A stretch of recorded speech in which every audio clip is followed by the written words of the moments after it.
It's minus 25 degrees in Hortonville right now. There is currently a wind chill warning in effect. Alright, so it is definitely cold. I think it was colder last night than what it was the day before. So a couple things when you go through a cold, very cold stretch, and we haven't had weather like this in years. Any type of vents that you have coming through your roof are probably going to ice up. We've had that with bathroom fan there. It would be the plumbing vent or the stack. But a new one, this morning my daughter came in and said she had a drop of water on her head. And we checked, and sure enough the ceiling had condensation. So, and then when I checked the ceiling in our bedroom, which this is the corner of the house we're looking at, we had the same thing. And I think maybe you can see it. It looks up on that end there that it's all, like the shingles look like there's no frost there. So I'm assuming that's where our heat loss is. And I'm guessing they didn't insulate real well in the corners because that's where it is. It's very close to the corner in both rooms. So let's take a walk. And her room is right here, and it's always cold on this end. Oh man, my feet are gonna get all wet. Oh, there's a big pile of snow there. You would think that would insulate it.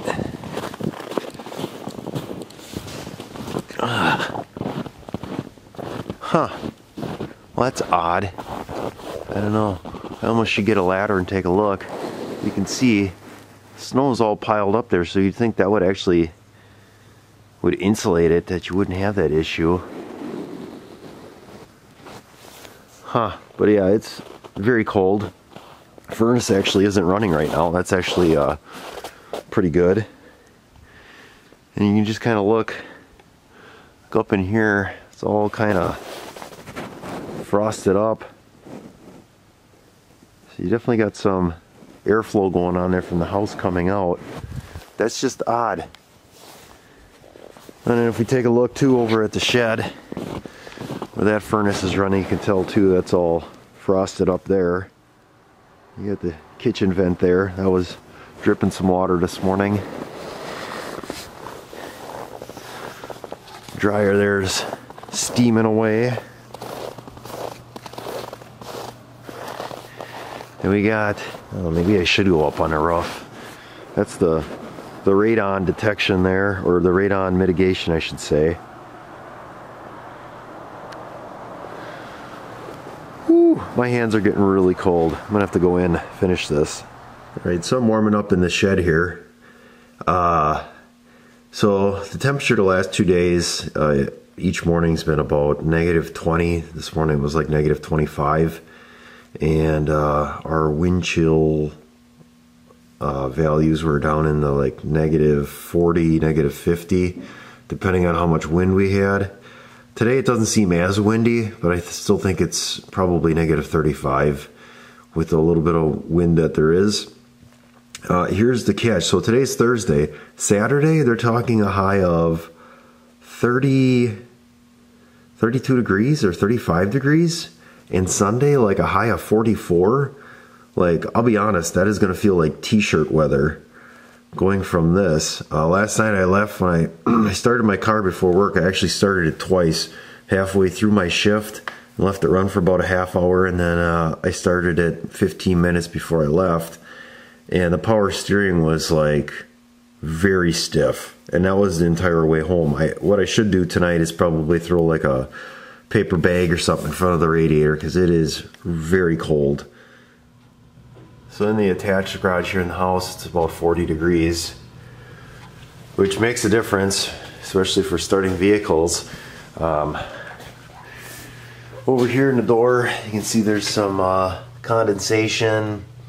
This was all white frost last night, and then even like the concrete down in there, it's all white frost. There's some white frost on the hinge there on the door. If we take a look here over at the mirror, or at the window, This isn't too bad since the sun has come out. I know I'm dealing with a cold on top of all of this, so not only is it cold, but I have a cold. These garage windows, which I believe are non-insulated, these are just terrible. If you look at the amount of frost that's on here, like probably like a ½ inch. So, and then wherever there's a seam in the door, and in the bottom, that as soon as you open it, it's just like a cloud of steam coming out of the garage. So, and in the bottom of this door, it's all white frosted up. Right in this corner here, this corner actually all the way up is probably all frosted up. So the humidity level in the garage is super high. I think it's like 70 degrees, but I mean, you drive outside with the cars, you get them covered in snow, it melts in here, so you end up with a lot of humidity and nowhere for it to vent. So, and the attic isn't too bad. The attic door here, see there's a little bit of, oh, there's a couple drips there. That's not too bad. So, I mean, I could work on doing a better job insulating that a little bit as well, I guess. And this end doesn't look too bad. So, we'll take a quick trip down to the basement too, just to see what that looks like. So that's the main pipe that comes in for the natural gas. You can tell there's some frost around there. And I've worked with trying to insulate that better, but I don't know, maybe I should put like a pipe wrap on that just to keep that from condensating like it does. Back in here I actually got some of that rigid insulation. I think there's actually 2 pieces stacked there. That does a pretty good job, but I'm trying to do that around that pipe, and then you got wires to deal with besides. So, and most of the pipes of the house are all like inside the walls. The only one that makes me a little nervous here is for the wash machine. And that would be, I believe, this one here. Yeah, I think it's this one. So that's like dangerously close there to actually being on the outside of the wall there. That's the only one that's made me nervous about possibly getting too cold. Otherwise everything else seems to be okay because it's within. So even like the opening up the vanities, the doors on the vanities in the bathroom, I don't think that's really an issue. The service coming in for the electrical panel, that's not actually too bad.